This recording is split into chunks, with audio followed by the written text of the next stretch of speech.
English listening.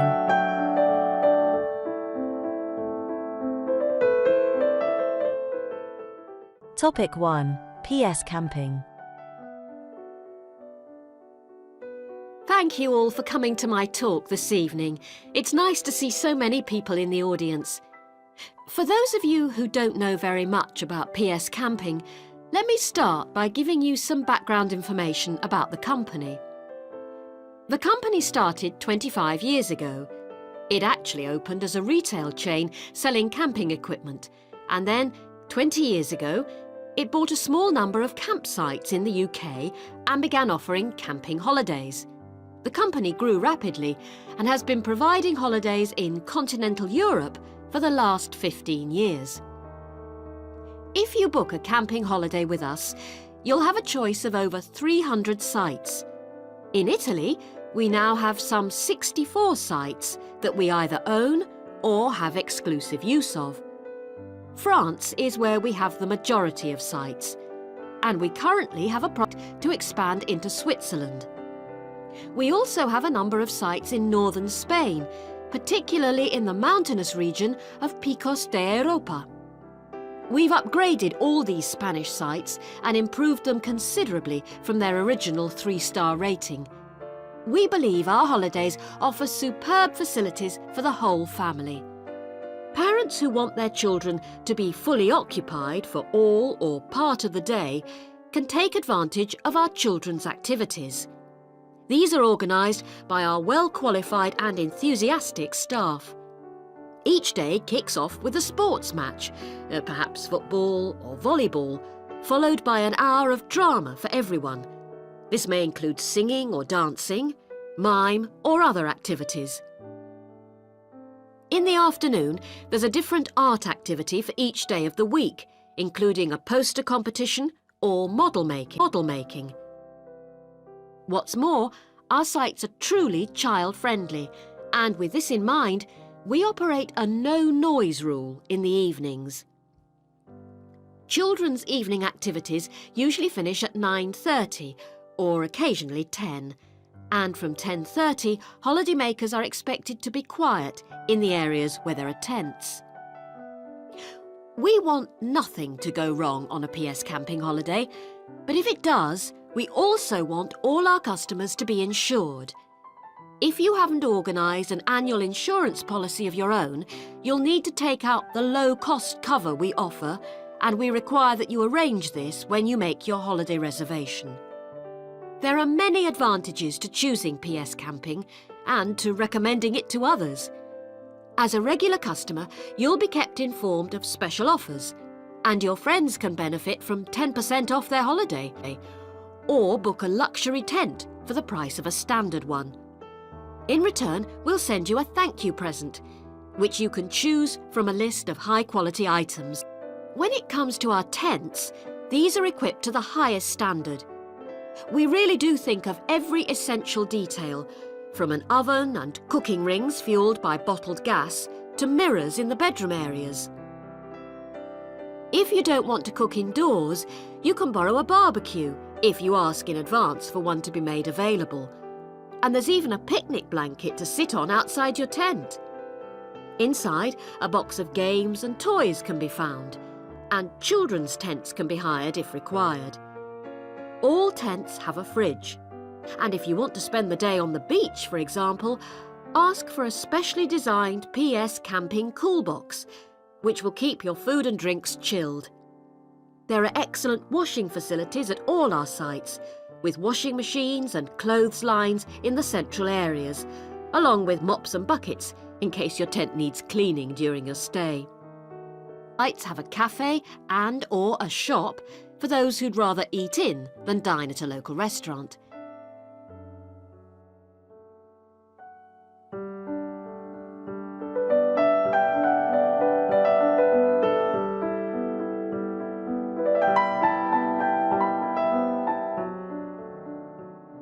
Topic 2. Archaeological fieldwork. Good afternoon, everyone. This is the first seminar in preparation for our archaeological fieldwork in Namibia. We are fantastically lucky to have received partial research funding for this trip from our institute. so I shall expect 200% attention and participation from you all. First in this seminar, I'm going to give a brief introduction to contemporary research on rock art. And in the second part, I'm going to give you some do's and don'ts for our fieldwork trip in April. So please listen very carefully. I'm first going to focus on the interpretation of rock art in Namibia. We are very fortunate to be going to an area where you can find some of the most important sites in the entire world. And I hope to show you how easy it is for everyone to make mistakes in looking at cultures which are different from our own.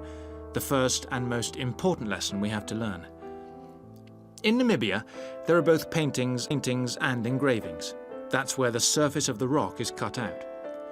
Many of the engravings show footprints of animals, and most scholars used to think that the purpose of these was simple and obvious. This rock art was like a school book with pictures to teach children about tracks. Which track belonged to which animal, giraffe, lion, and so on. But there were some mysteries. First, when you look at a typical Namibian painting or engraving, you see the tracks are repeated. There are dozens of tracks for the same animal.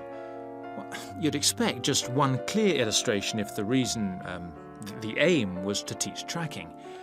Now, there were two more problems. Why are some of the engravings of animals very accurate, as you'd expect, all clearly identifiable, and others quite unrealistic? And another mystery. Some of these unrealistic animals, that's in the engravings, seem to be half human. Some, for example, have got human faces. Many researchers now think that these were pictures the wise men engraved of themselves. They believed they could use magic to control the animals they had drawn, so the hunters could then catch them for food. This shows you some of the dangers of coming from one culture to another, as we'll be doing, without understanding it fully. Scholars imagined that children looked at rock art pictures to learn to track, just because they themselves had learnt skills from pictures. Many researchers now believe that rock art had a much more complex purpose, and we'll talk more about it next week.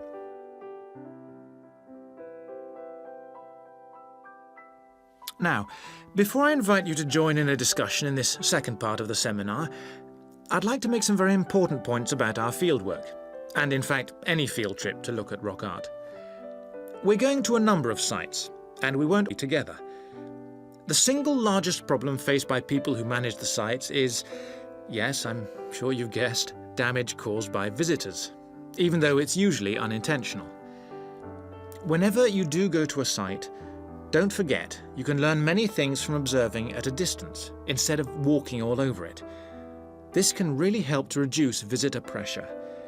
People often say, well, there's only two of us, and just this one time. But maybe thousands of people are saying the same thing. And then, some basic rules to guide you. We'll have our own camp near a village, but remember never to camp on a site if you go on your own. It may be disrespectful to the people of that culture, and certainly don't make fires, however romantic it may seem. It's really dangerous in dry areas, and you can easily burn priceless undiscovered material by doing so. So, how are we going to enjoy the rock art on our field trip? By looking at it, drawing it, and photographing it. Never by touching it or even tracing it. Rock art is fragile and precious. Remember that climbing on rocks and in caves can destroy in a moment what has lasted for centuries. So, no heroics in Namibia, please. Try to be extra careful and help others to be too. Oh, and lastly, please don't even move rocks or branches to take photographs. You should leave the site intact. I'm sure I can rely on you to do that. Well, that's about all I want to say before today's first discussion. But if you have any questions, please ask them now. Oh, and don't forget you'll find some fascinating information about worldwide sites on the internet. Right, first question then.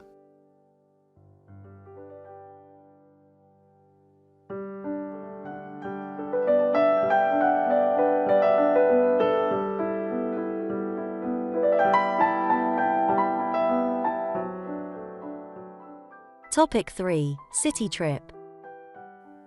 Thank you for calling the tourist line. There are many different ways of getting round the city, and we'd like to suggest some you may not have thought of. How about a city trip by boat? There are 4 main stopping points. From west to east, Stop A, Greenbanks, Stop B, City Bridge, Stop C, Roman Landing, and Stop D, Newtown. You can find the main booking office at Stop A. The first boat leaves at 8 a.m.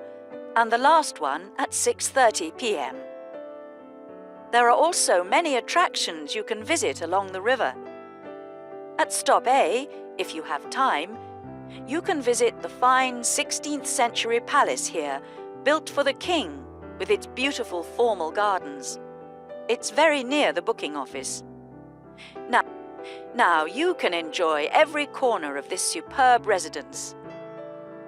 Stop B. Why don't you visit Tower Restaurant with its wide range of refreshments? This is a place where you can sit and enjoy the wonderful views over the old commercial and banking centre of the city. Stop C is the area where, in the 1st century AD, invading soldiers crossed the river. This was much shallower than it is now. That's why this area is called Roman Landing. There's an interactive museum to visit here, with a large shop which has a good range of local history books. At the furthest point of the trip, Stop D, the most exciting place to visit is the new entertainment complex with 7-screen cinema, bowling alley, and video games arcade.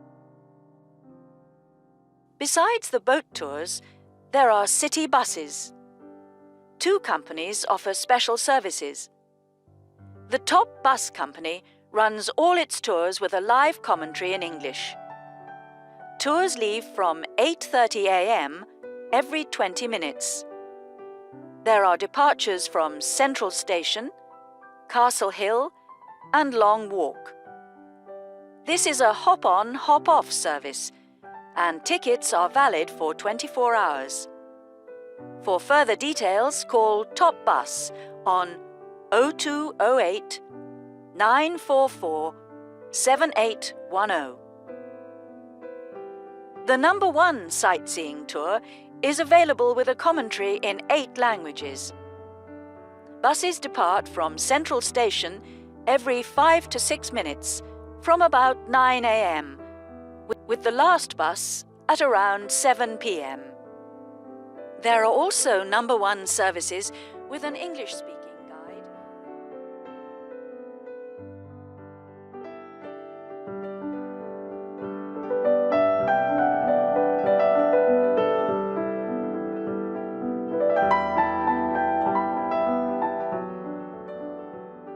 Topic 4. Handedness. My topic is handedness, whether in different sports it is better to be left or right-sided, or whether a more balanced approach is more successful. I'm left-handed myself, and I actually didn't see any relevance to my own life when I happened to start reading an article by a sports psychologist called Peter Matthews. He spent the first part of the article talking about handedness in music instead of sport, which I have to say almost put me off from reading further. But what I soon became struck by was the sheer volume of both observation and investigation he had done in many different sports, and I felt persuaded that what he had to say would be of real interest. I think Matthew's findings will be beneficial, not so much in helping sports people to work on their weaker side, but more that they can help them identify the most suitable strategies to use in a given game. Although most trainers know how important handedness is, at present they are rather reluctant to make use of the insights scientists like Matthews can give, which I think is rather short-sighted, because focusing on individual flexibility is only part of the story. Anyway, back to the article. Matthews found a German study which looked at what he called mixed handedness, That is, the capacity to use both left and right hands equally. It looked at mixed-handedness in 40 musicians on a variety of instruments. Researchers examined a number of variables. For example, type of instrument played, regularity of practice undertaken, and length of time playing instrument, and found the following. Keyboard players had high levels of mixed-handedness, whereas string players like cellists and violinists strongly favored one hand. Also, those who started younger were more mixed-handed. Matthews also reports studies of handedness in apes. Apes get a large proportion of their food by fishing ants from anthills. The studies show that apes, like humans, show handedness, though for them right and left-handedness is about equal, whereas about 85% of humans are right-handed. Studies showed that apes consistently using the same hand fished out 30% more ants than those varying between the two.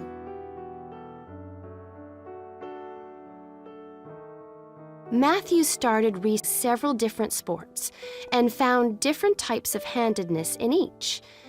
By the way, he uses handedness to refer to the dominant side for feet and eyes as well as hands.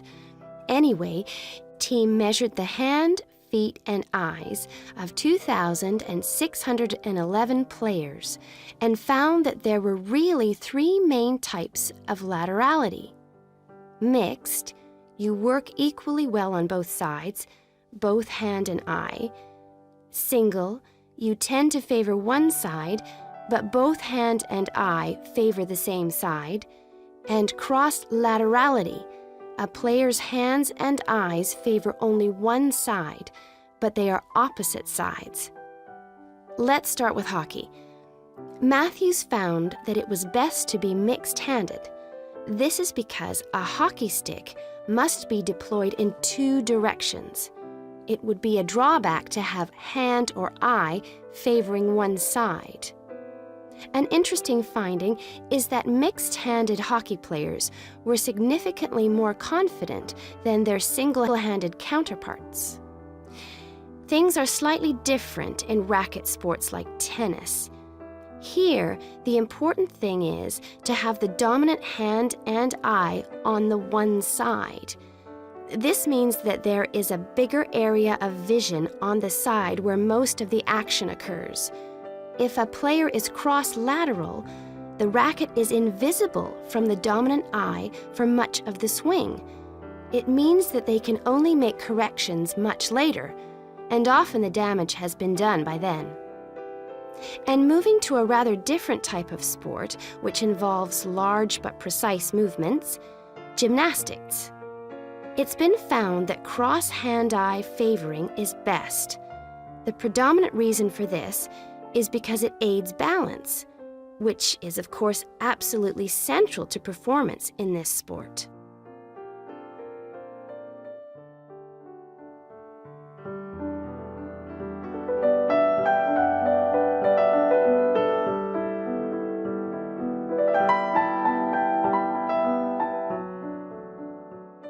Topic 5. Charity-sponsored walking holiday.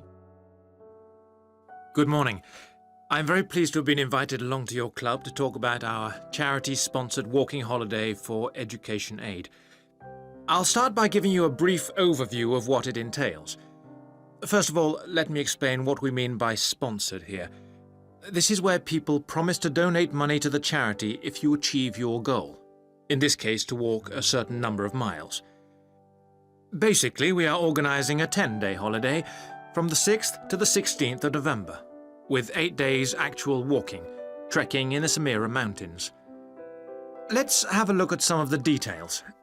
We require you to raise sponsorship money of at least $3,200, paying $250 of it up front as a deposit, and the rest in stages throughout the year.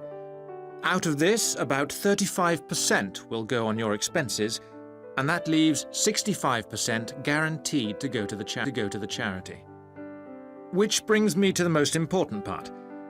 This trek is being specifically organised to help education in the Samira region. Last year we helped train teachers for the disabled, and this year we're focusing on the pupils. Each of the walkers' sponsorship money will go to help an individual special needs pupil in one of the mountain schools. In the second part of the talk, I'll be giving you a lot more details. But back to the basic information. Age limits. This is the second time we've run this kind of holiday, and on the first we even had an 80-year-old. But we found it was wise to establish limits this time.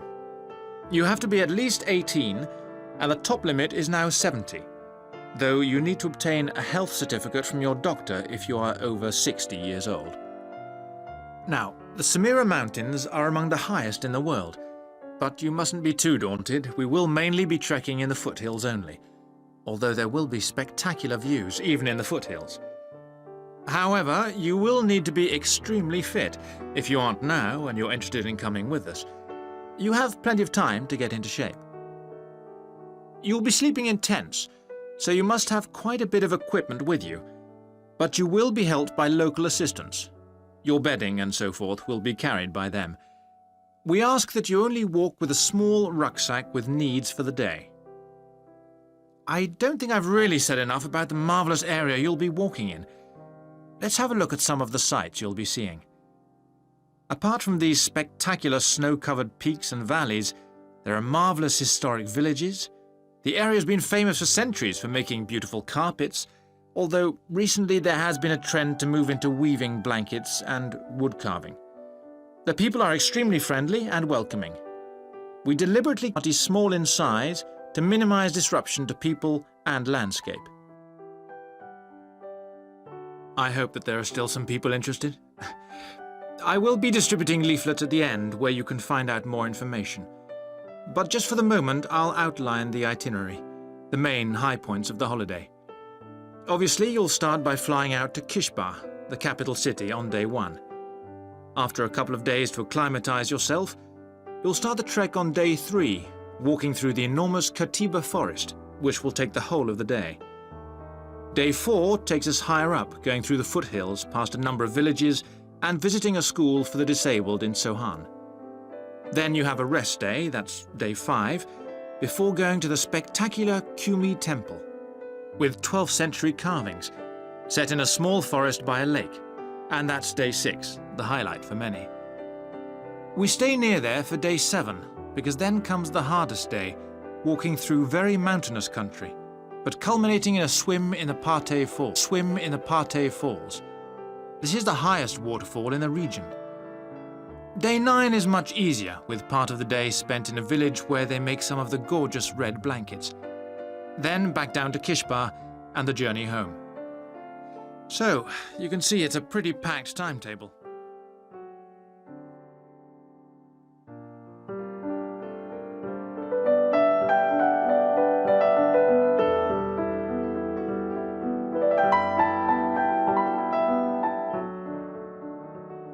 Topic 6. Hospitality and tourism.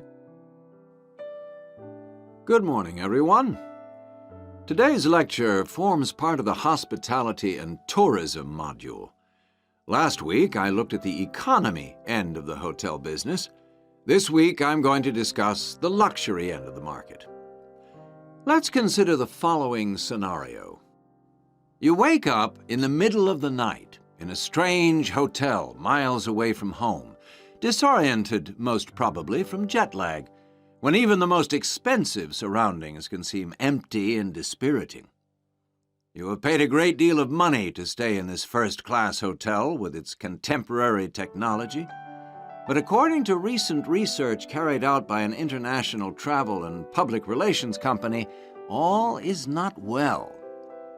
The research suggests that even the most opulent, luxurious hotels seem to have underestimated the most basic needs of their customers, be they traveling for work or pleasure. The need to feel at home in surroundings which are both familiar and inviting. Do these findings, however, apply only to hotels situated in particular areas? Is it possible that the external environment can affect a guest's well-being?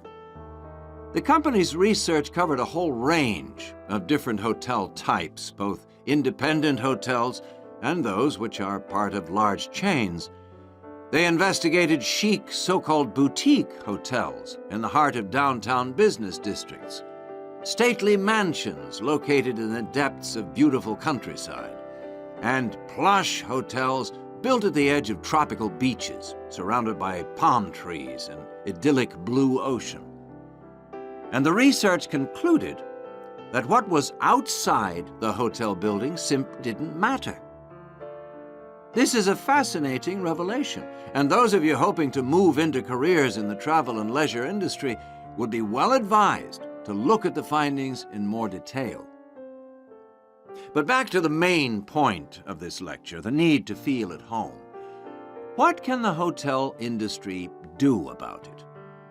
And is the very idea so subjective that it's impossible to do anything about it on a global basis?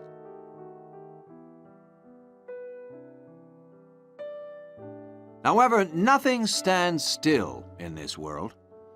One company has come up with the slogan, "Take your home with you," and aims to provide clients with luxury serviced apartments.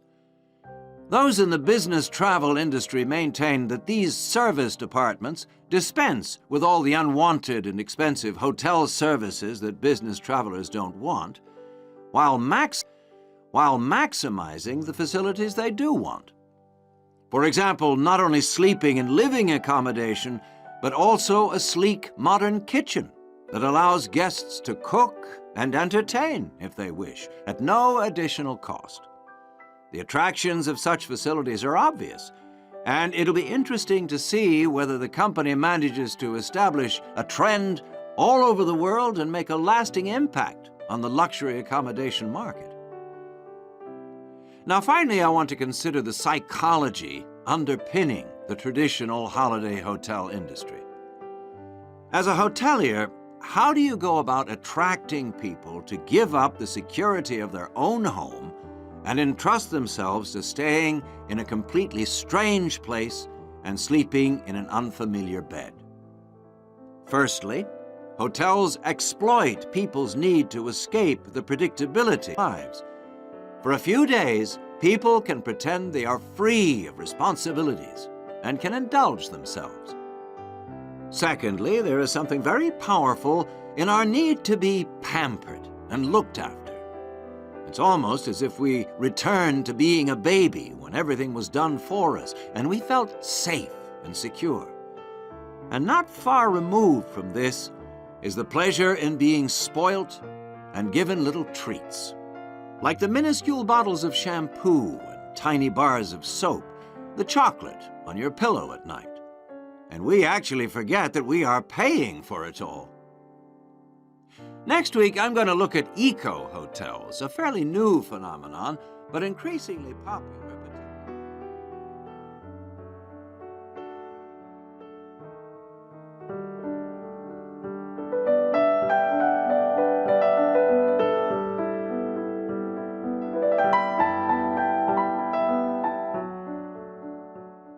Topic 7. The Bicentennial Park. Welcome to all of you. Can everybody see and hear me? Good. I'm Sally, your guide for this tour of the Bicentennial Park.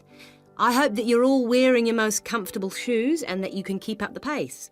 So, let's get underway on our tour around this wonderful park. I'll start today with some general background information. There used to be a lot of factories in this area until the 1960s. Creating the park required the demolition of lots of derelict buildings on the site, so most of the exciting park space all around you was originally warehouses and storehouses. The idea of building a public park here was first discussed when a property developer proposed a high-rise housing development, but the local community wasn't happy. If the land was to be cleaned up, they wanted to use the site for recreation. Residents wanted open space for outdoor activities rather than housing or even an indoor sports complex. Now, to the Bicentennial Park itself. It has two areas, a nature reserve and a formal park with man-made features and gardens. The tall blue and white building in front of us is called the Tower and is the centre point for the formal gardens. It stands 12 metres high, so follow me up the stairs to where we can take advantage of the fantastic views. Well, here we are at the top of the tower, and we're going to look at the view from each direction. Out to the east, the large buildings about 1 kilometre away are on the Olympic site. There's an indoor arena for gymnastics, a stadium for track and field, and a swimming pool for races and synchronised swimming, and also diving. If you look carefully down there, you can see the train lines. The Olympic site has its own station to encourage the use of public transport. There is also a car park, but it only holds a limited number of cars. The formal park has some specially created water features. If you look out here to the south, you can see a circular ornamental pond. And around to the west, you can relax and sit on a bench to smell the flowers in the rose garden. And finally, up to the north, if you look in front of you now, lake with a small island in the centre. You can hire rowing boats at the boat shed, which you can't see from here. But if you look through the trees, you can see the cafe, which has lovely views across the water. OK, let's climb down now. We will go now and have a look at the nature reserve section of the park, which has opened up natural wetland to the public. The mangroves have been made more accessible to visitors by the boardwalk built during the park's upgrade. You'd think that people would come here to look at the unusual plant life of the area, but in fact it's more often used for cycling and is very popular with the local clubs. This is the far end of the park, and over there you can see the frog pond, a natural feature here long before the park was designed. Just next to it we have our outdoor classroom, a favourite spot for school parties. The area is now most often used by primary schools for biology lessons. And finally, let's pass by the Waterbird Refuge. This area is in a sheltered part of the estuary.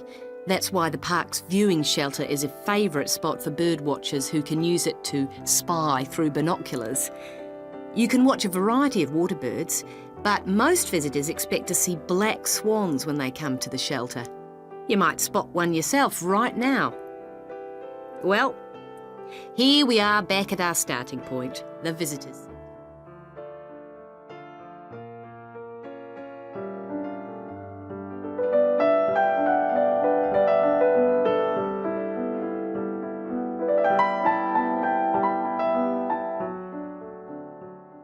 Topic 8. Monosodium glutamate. In today's lecture, I'm going to talk about monosodium glutamate, or MSG as it's more commonly known. Now, MSG, as you probably know, is a flavor enhancer, which is used particularly in Chinese and Japanese cooking. Today, I am going to explore why it is so popular in these cuisines, and more importantly, how does it enhance the flavor of food? The main reason why MSG is more commonly used in Japanese meals is tradition. For many thousands of years, the Japanese have incorporated a type of seaweed known as kombu in their cooking, as they discovered it had the ability to make food taste better. But it wasn't until 1908 that the ingredient in kombu, which was responsible for the improvement in flavor, was actually discovered to be glutamate by scientists working there. From 1908 until 1956, glutamate was produced commercially in Japan by a very slow and expensive means of extraction.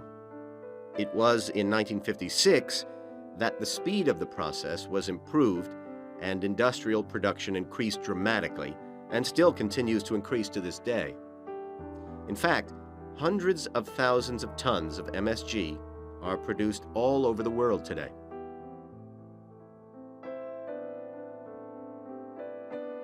So what exactly is MSG?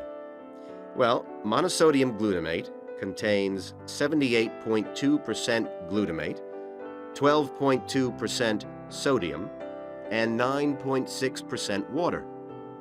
Glutamate is an amino acid that can be found naturally in all protein-containing foods. So this includes foods such as meat and cheese. It is widely known that Chinese and Japanese food contains MSG, but many people don't seem to be aware that it is also used in foods in other parts of the world. For example, it is found in commercially made Italian pizzas, in American fast food, and in Britain, MSG is used in things like potato crisps.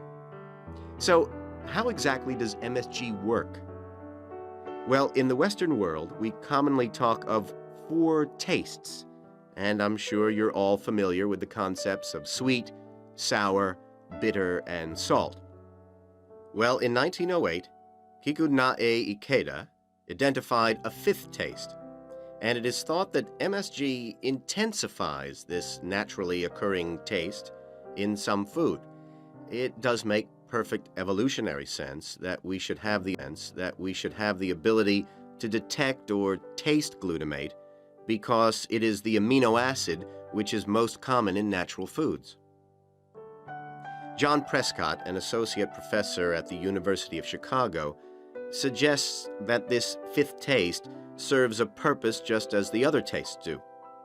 He suggests that it signals to us the presence of protein in food, in the same way that sweetness indicates that a food contains energy-giving carbohydrates. Bitterness, he says, alerts us to toxins in the food, while sourness warns us of spoilage, and saltiness signals the presence of minerals. So, what else do we know about this